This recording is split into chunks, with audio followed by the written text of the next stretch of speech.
Well, I think what is really exciting to me about the evolution of games as a medium is that, like, when you look at other mediums in like the early stages, there is always a lot of resistance. And I think that to a certain extent, like marketing machine and capitalism and having predominantly like white men in the design and approval board sections of game development means that only certain kinds of stories get told. And for a long time, it wasn't that women weren't playing video games. There was zero defense for them, and that game communities often just express to women that they are not welcome here, and game designers express to women that they are not welcome here and that they are just bodies and meat. And so now we're seeing the medium mature, and the people who are empowered with the knowledge and the techniques and the infrastructure and the support and the work opportunities, there's so many more diverse voices out there. And so I hope that the video game industry engages in an era of atonement.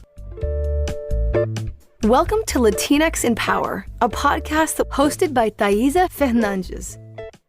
Welcome to Latinx in Power. Today we are talking with Javiera Cordero. Javiera is a Quest Store operations manager at Meta and a well-respected figure in the gaming community. She has a passion for design, art, and video games and uses her experience to enhance the lives of game makers and supporting those trying to break into the industry. Javiera is dedicated to making a positive impact and inspiring others in the field. Welcome. Thank you.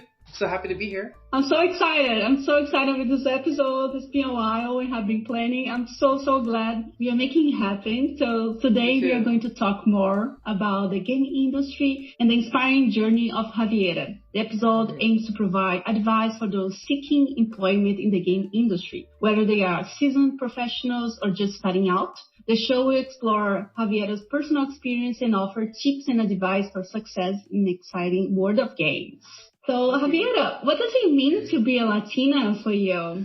Oh, this is such a loaded question for me. I feel like all of the things that make me irrevocably Latina are my resilience and my like hope and my presence and my passion. And I'm someone who went through a very like violent poverty and economic displacement when I was growing up. I didn't get to grow up among Spanish speaking communities, and both my parents, my father's from Peru and my mother's from Puerto Rico, but I was born in New York City and always kind of surviving in white dominant communities where we were like the outsiders. And I think that persistence of joy despite adversity is my most Latinidad quality. Yeah, I love that. And how was this process for you, seeing yourself as a Latina? It was something that since the beginning you had this sense, oh, I'm part of the Latin America, I'm also American. Like, how was this process for you? Because for me, it happened like 9 years ago when I moved to the US. I was like, oh, I'm a Latina now, but I never have this sense. I know. Oh my God. It's so funny because I feel the most Latina when I'm around people who are not. And only then do I like understand that a lot of my cultural habits and like behaviors and like proclivities, or how loud I talk at a natural volume, or they're just things that I think that when you grow up around people who look and talk like you can't really see yourself in other people's eyes. But in contrast to whiteness is when I feel the most Latina. And I wish that the qualities that I have ascribed to Latinidad are not like, I think that they're qualities that everyone can enjoy, but I think that it's just a habit of like a collection of people that are like fundamentally mixed to their core and have survived imperialist violence and oppression for thousands of years. So I think it makes sense that we do have some defining traits. Totally agree with you. Changing a little bit the subject, I want to learn more. How did your passion for video games start? Video games are the most important thing in my life. When I was growing up, we were really poor. We moved around over 30 times before I was age 12. And I didn't have very many things in my life that were consistent or that like persisted across time. But my memory cards did. Like my progress in my games did. And the worlds that games allowed me to inhabit, the characters that I met in those games, like those were constant characters in my life, and I learned how to read through playing video games. I gained a lot of skills around communication and literacy by playing games. And so for me, games allowed me to access a lot of my own raw appetite for learning, and it just gave me a lot of tools to support myself. So I feel simultaneously indebted to games, and then also just deeply fascinated by what people can create. I do write some, but I'm not a writer, and I'm not an artist, and I'm not a designer. But when there is this holy convergence of audio and art and animation and design and being able to make your presence matter in a world and have the world echo back to you that you, the player, also matter, I think that games are a beautiful and personal experience. And so for me, it was always that. It was always a means of having my agency as a person honored. And I think for a lot of people, games may not be that. It may just be a fun hobby of pressing A and watching XYZ happen, and that's where the joy lies in it. But for me, the magic is that games can help disarm me and other people who play them of our preconceptions and I like to call them empathy machines, where you can use games and the interaction that runs on to tell unique stories and to create authorship, where normally in any other medium it would just be a passive observer experience. And I love that when you stop paying attention to a game, you are not able to proceed. That games are inherently consent-based. So for me, games gave me a very rich, fertile playground where I could test out a lot of my own theories and ideas, and it was just oftentimes the only place of empowerment that I experienced growing up. That's really interesting. I think I never thought about that. When you were talking about it, I thought about movies and music, because they can also help you to be transported to another time, bring you memories and etc. But it's different. It's still different from video games, because video games, you have control, right? You can kind of define the destiny or whatever, be part of what is happening. That's so interesting. I never thought about it. Yeah, I think that when you use that vocabulary, you think about games as a consent-required medium of storytelling. I think that's really powerful, because it means that the player is culpable in the events that happen, or at the very least, the events are driven by their actions. And on some level, it feels like a fundamental kindness to acknowledge the agency of the person who is engaging with the art. Incredible. For the kids listening to us, give this podcast to your parents and your family. I think I was lucky. I was very lucky, because video games were a huge part of my life as well. And I have a lot of good memories playing with my brother, with my father, and I have really good memories growing up, and we were always playing video games. But I was very lucky, because my family kind of liked that, or they didn't bother that I was playing video games. But I know that there's not a reality to some kids. I'm not sure if things are changing now. I hope it is changing, but yeah, I'm just thinking about that. Well, I think what is really exciting to me about the evolution of games as a medium is that when you look at other mediums, in the early stages, there is always a lot of resistance. And I think that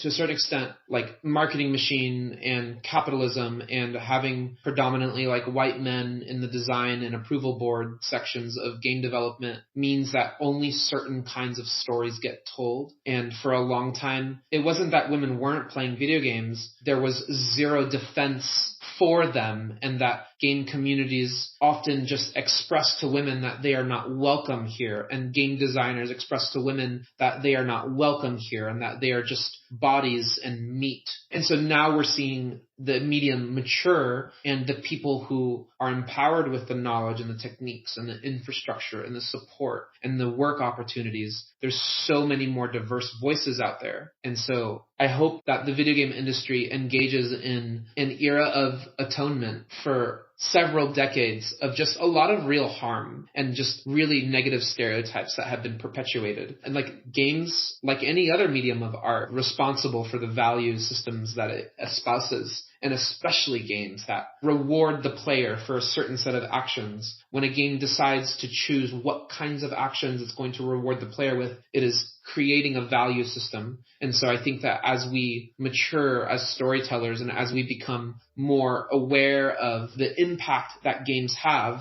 we can just ultimately tell better stories. Yeah, I hope so. I really hope so. I think this is a great timing for this happening.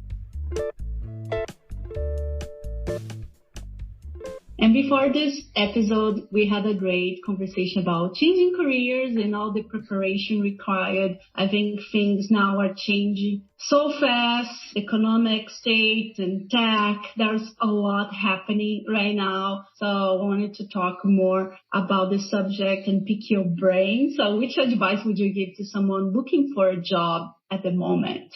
My advice is get organized. Use a calendar. If that's the only thing I tell the person listening to this podcast, that will serve you so far. When I was looking for work in games, I say that I was looking for work for 8 years, but I wasn't really engaging in any kind of meaningful strategy. I didn't know the questions that I should have been asking at the time. And so I think when people are searching for a job in games, they have this illusion that I think it fundamentally comes down to a lack of empathy for the person who has to look at applications for a job. And if a company says, we are looking for XYZ skills, and then you show up and you just submit a random template cover letter that does nothing to acknowledge the explicit vocabulary, taxonomy, skills, the tools that discipline relies on, you are essentially expressing to them that you have done zero research, that you don't actually understand what your role entails, that you don't have any industry awareness, and fundamentally you're just wasting and disrespecting their time. So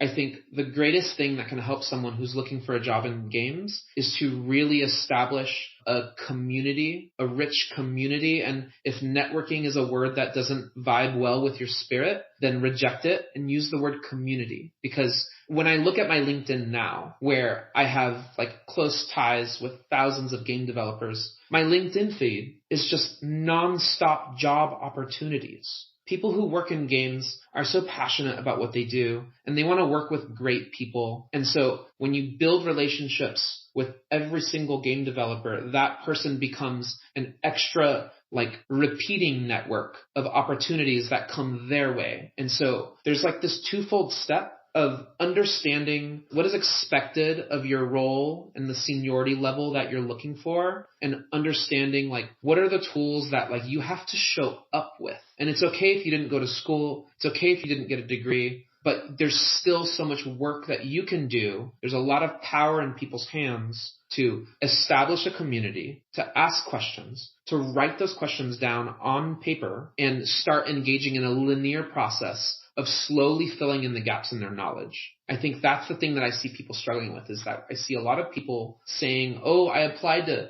400 jobs. I'm like, that's actually not a badge of honor. That doesn't mean that you're doing it well. What that means is that you are shotgunning applications. You're not taking any time to express any level of meaningful exchange with a company that expresses that you understand what's important to that company and that there's actual alignment between your values and the values of that company. I think that there is an authentic way to write a meaningful cover letter that expresses to a company the kind of work that you want to do and the kind of workplace that you want to inhabit. And when you allow people to see your values and what's important to you, it allows other people to find you. And so there's a lot of people who are engaging in this work of finding jobs in the game industry, and they're doing it alone. And so my message is to stop doing it alone and to start learning from your mistakes. I love what you said about community. We use the word networking a lot, and it feels like, I don't know, it kind of lose the meaning. And I like this idea of having a community where you can support each other, learn with each other. And in terms of creating this community or finding those people, which tool do you think is the best? You mentioned LinkedIn. Do you think LinkedIn is the place where you should connect with people and build this community? I would use a multiplicity of tools. So I think step one is that you need to establish a consistent and clear, persistent image of who you are as a person. So if you are using some like silly username for your Twitter, or you have like some like joke Twitter handle, knock it off. Get your real name on there. If a real job is going to hire you, they're going to need to know your real name. I understand that with trans people, there is like an extra layer of consideration. But if people do not see a consistent image of who you are, it makes it harder for them to do that initial assessment of who is this person and what do they need. So I think focusing on clarity, and I would hit all of these platforms at once. I would at the very least have a Twitter account. If you say that you want to be a combat designer, I would challenge you to go out and follow 100 people who actually have the job that you want, so that you can slowly start to immerse yourself in the lexicon and the language and in the terminology that that discipline relies on to do its job. The more that you understand your discipline, the greater that you are able to ask better and better questions. So initially your first question might be like, hey, is this a good resume? And that's kind of a worthless question, because the better question is, hey, does this resume look like it is appropriately prepared candidate for this specific job? So getting away from this concept of resumes as your life history and more as resumes as an immediate, clear, and well-organized presentation of how you understand the kinds of problems that your discipline is going to be responsible for solving, and communicating how you've actually solved those problems before. That's like, a little bit about resumes, but like having a clear and consistent presence through Twitter and LinkedIn,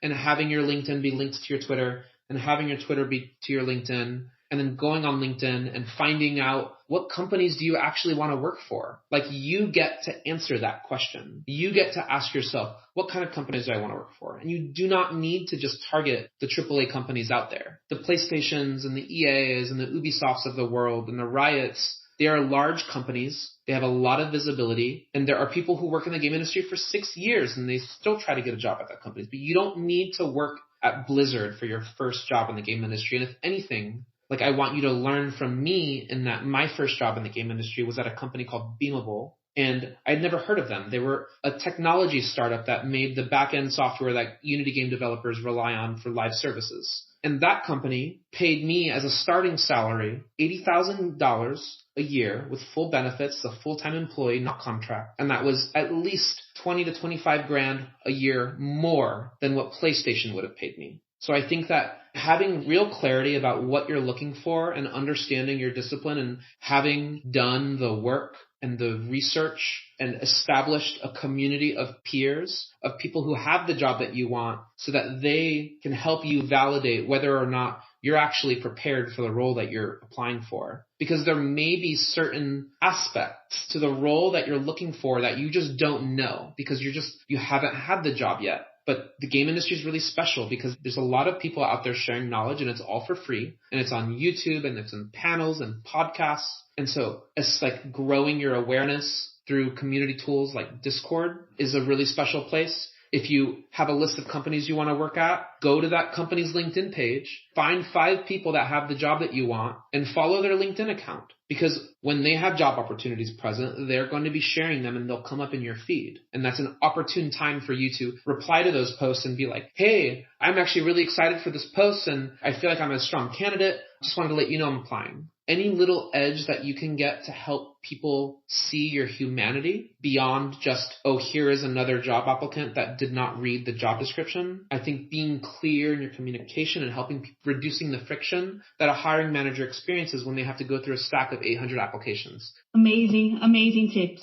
I really like what you said about making stronger questions and totally like asking, what do you think about my resume? It's a very vague question. If the person doesn't know what you're looking for, your industry, they don't have much to say. Yes. They are basically looking at the design and might say, oh, it's cool. That is not useful at all. No, and I think that people underestimate what is actually going on psychologically when you ask someone a vague question. When you ask someone a vague question, it's actually like really threatening for that person, because when a person genuinely wants to help and then you set them up for failure by asking them a question that you haven't even given them enough information for them to feel empowered to answer that question, it signals that like really like subconsciously, they're going to feel like you don't respect their time. But if you show up and you're like, hey, I'm looking for jobs in production, and these are the job titles that I'm looking for. And there may be other job titles in this discipline that I'm not aware of.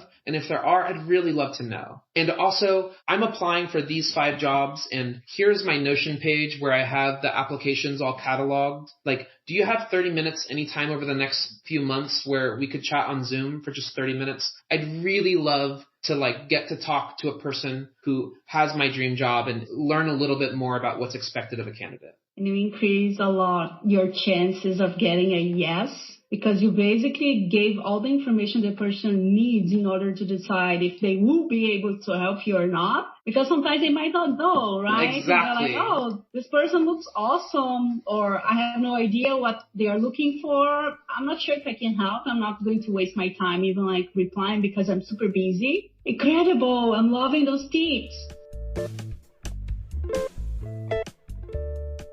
You shared that the most important thing is to stay organized when looking for a job. How do we stay organized? You mentioned the calendar. How do you use the calendar? Yes. Share with us. Yes, absolutely. So this is perhaps the single most important thing that has changed my life over the last 2.5 years, is understanding how I can leverage tools like calendar to work in my favor. So if I'm looking for a job in games, I might be in a precarious situation where I don't have a job at the moment. And if you don't have a job at the moment and you're trying to get a new job in a new industry, that's really challenging. And so for any person that's in that situation, I would counsel you to get as much peer feedback as possible and get a strong understanding if you are ready, if you have done the work to demonstrate the skills that are translatable for that job. Because if you're trying to get a job and you're under a time crunch, like that's going to be really hard. And even then, when you don't have a job, I think I've gone through like long periods of unemployment myself, sometimes as long as like 6 months or 8 months without a job. And it can be really challenging on the soul and can feel really threatening. And we have like grow up in this society where we are taught that our value is tied to our ability to produce. And so it can be really discouraging for our spirit. And this is why community is so important, because there's other people as well that are suffering through job loss or layoffs or all sorts of reasons, or maybe the company folded or the project canceled or their contract didn't get renewed. So this process of looking for jobs, like getting good or getting effective for yourself at managing your time and attention and your stamina when you are going to engage in this research to have a clear understanding of what's expected of you, like that's a really arduous effort. And so the first thing I do with a calendar when it's blank is I try to eliminate as much blank space as possible. If I'm going to sleep 7 to 8 hours a day, I'm going to make a recurring calendar invite. I'm going to block out that time. If it takes me an hour to like wake up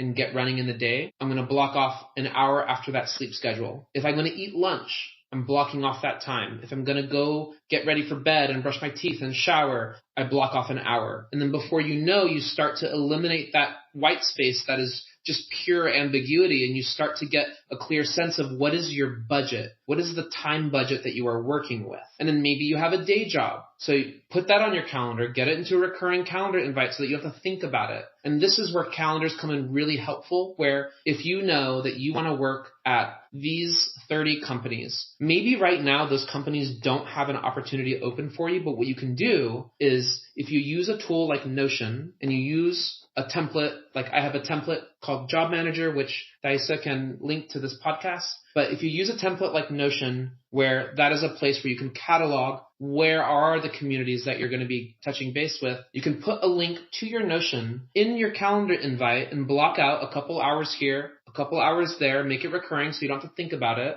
And then you have designated and protected the time required to do the research. If you do not protect the time to do the thing that you say you're going to do, almost guarantee you, as someone with severe ADHD, it will not get done. Or you will burn yourself out because you're going to be spending 3 hours, 4 hours at a time, and you're not understanding that you may be asking the wrong questions. You may not be asking in the right places. You may be applying to jobs that you have no business applying to because you are lacking that peer review, a situation where someone who has the job that you want, who knows you as a person, can look at what you're applying to and tell you, this makes sense. And if you don't get invited to interviews, that's okay. But if you apply to the same level of job and you're putting in the work to do the research for the company and you're getting that application that you're going to submit validated by people who have the job that you want, like, and you're still not getting the job, then like that's where it's important to check in with your community, to start talking to recruiters and start talking to people who hire for the job that you want. And that's where you can start to build up that empathy. Yeah, incredible. And I like the tip for the calendar, because when you are like adding events to your calendar, what you're doing is just like planning your day, right? Yeah. And I think when you are in between jobs, one thing that people might miss than having a full time is the structure. Yes. Because you do certain things at the same time and you have like this time, 9 to 5, whatever is your schedule, and you have the structure. But when you are in between jobs, it feels like you have all the time in the world, but in fact, you don't. You have the same amount of hours as every day.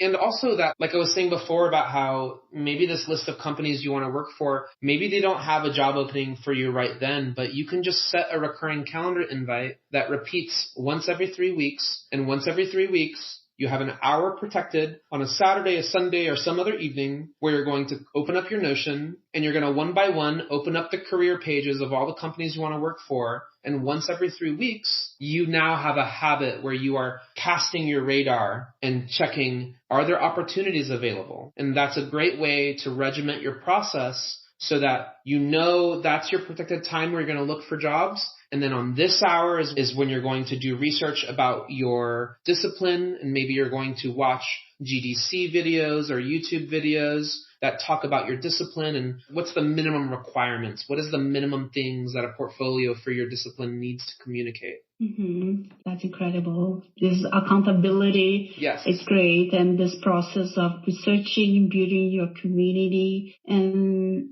when you're talking with your community, I think if you are someone who is helping another, if you feel they did the research and they're asking difficult questions that easily you're not going to find if you Google it, you're like, damn it, this person is really invested. I want to help them because they did the work. And I think we all feel that, right? We all feel that. So this is a really, really good tip. That's the thing too, is that like every game developer has suffered through this process. And some of us have had more privilege than others, but in general, like 9.5 people out of 10 want to share with other people and they want to see other people succeed. But also if you show up to them and maybe you meet with them and you ask them for advice, like don't let that be the only time you talk with them. You can end that conversation with a clear process of always asking these contacts for the opportunity to speak with them again after you've had time to work on your resume or after you've had time to research. And you can say, hey, would you feel comfortable if I reached out in a couple months to get your feedback on some other job applications that I'm preparing for? It's a very open invitation, and most people will be willing to make time for it. But it's about providing the specific, clear, actionable ask. Yes. And one thing that just came to my mind, because I do mentorship as well from time to time. And one thing that I would say, at least for the folks that I work with, almost 90%, they don't follow up in a sense like, for example, we talked about resume and we agreed on changes they need to make. Yep. Most of the people, they don't go back to you and say, oh, I made those changes. Exactly. I learned more about that. That course that you told me, that book, I read a book I really like. So I think this is another thing for folks who are helping others. I think it's really good to also know how this person is doing, if they like the book or if they took action. So it's really good to feel like, oh, I'm actually helping this person is succeeding, or I'm helping them. So I think it's a really great feeling that people should follow up more often. And that's where a calendar comes into play, right? Like if I meet with you, Thaisa, and I'm trying to get a job and you give me feedback and you say, okay, you can make XYZ changes on your resume, then after that call, I'm going to immediately plan out on my calendar. I'm going to page forward throughout the next few weeks, and I'm going to dedicate space throughout my day that is protected to actually do those changes. And then when I show up for myself and I protect that time, then that helps me with the follow through. And then maybe I have another reminder for myself in 5 weeks to reach out to you. And this time when I'm reaching out to you, I'm showing up as someone who has done their homework.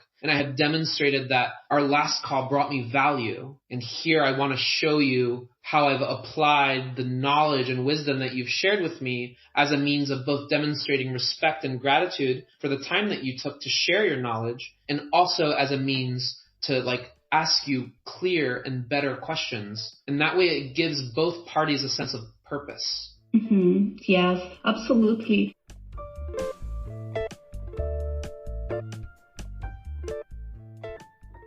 And for the folks who want to help another who is currently looking for a job, what's the advice would you give to this person who wants to help? I would counsel you to think about what is sustainable, that creating a sustainable relationship and establishing clear expectations about what that relationship is and what it is not. That if you want to meet once a month for 3 months, give yourself some end date of that support, so that encourages the person to make the most out of that time, instead of having it be this ongoing relationship where they can just, I'll do it later, and they can kind of take it a little bit more casual. I think that people can make real progress, but it does take accountability. It does take negotiating what those expectations are. So when I first meet someone and we're having a conversation to determine if we're going to have a mentorship relationship, I tell them that okay, so I want to help. Here are my goals. This is how I know I'm doing a good job. If I give you advice and you don't follow it, or if you are not teachable, that provides a lot of friction for me, and it makes me feel like maybe you don't trust me or you don't respect the things that I'm saying. And so I think vulnerable and transparent conversations with the mentee about what is in your capacity, and establishing the expectation that hey, here are calendar invites. Please show up on time. Please don't cancel last minute.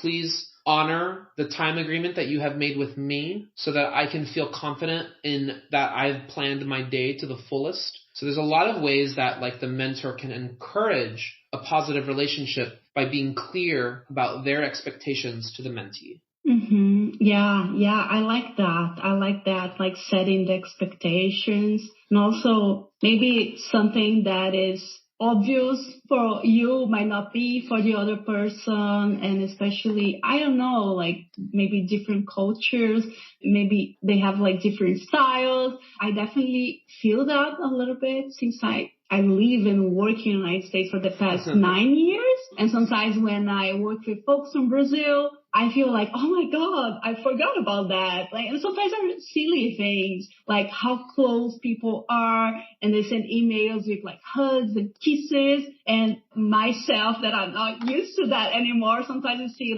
hugs and kisses in a professional email, what? And then I realize, no, it's okay. This is actually very nice. You should send hugs and kisses as well. And I think that that's the really beautiful thing too, is that if you're someone who's looking for work in the game industry, there are people out there who look like you or have had similar shared life experiences with you. If you're trans, there are dedicated communities where trans game developers support each other. If you are Black, if you are Latinx, if you are a woman, there are communities, there are rich, vibrant communities that check in with each other each day. And so you creating a consistent schedule for yourself where maybe at this hour on every Sunday, you're going to show up to the community. You're going to do the emotional labor of scrolling up and reading what were the last things people said, and showing up to community events and making it clear that you are a person who is in need and what your needs actually are. Yes, being open and ask for help, it's very powerful. I actually just interviewed someone for the podcast. And actually, I'm going to ask you this question as well, because I think it's very interesting. But I asked her about what she would say to her younger self. And she said that she will ask for help more often, because doing things alone, it's not a badge of honor, and it's so much fun, and you learn so much doing things with others. But maybe when we are younger, or maybe it was the way we were raised in society, I have no idea. We get the sense that we need to do everything alone and ask for help. It's not okay. But in fact, I think to your point, the way you ask the questions, and when you are transparent, very clear about what you need, and if you did your research, of course, people, they're going to help you because they know what you need. They know how they can help you. So it's so much easier for them as well. And even just like getting things out of your head and stop being so disorganized and like actually writing down your questions. And then every time someone gives you answers, write down their responses to that question. And pretty soon you will find that you don't need to ask that question anymore. Yeah. And you'll also find that as you talk to people who have the job that you want, they may say things or give advice or suggestions that doesn't mesh well with what you intuit is what you should do. And that's actually okay too. That like you may find that you actually have a clear idea of what you need to do, or you have a way that feels authentic and true for how you're going to function. And so like I think that's also a really beautiful thing that comes out of these kinds of conversations, is that other people may not have all the answers, and that's okay. But when you ask a variety of diverse people who all have the job that you want, you'll start to fill in these contextual, cultural gaps about what is this discipline? What teams do they work with? What tools do they rely on? What does interview questions look like for that discipline? If there were 3 top skills that discipline needs to have, what are they? So writing these questions down on paper and getting them out of your head is so important. Yeah, and then you start asking more challenging questions that are very interesting as well, I imagine, for the person receiving it, because they're like, oh, actually, I need to think about it. Can you give me a moment? And then you can go deeper. Yes. And in the end, you are also like, oh, this person is smart. I like that. I like this question. So I'm excited. Yeah. That's so cool.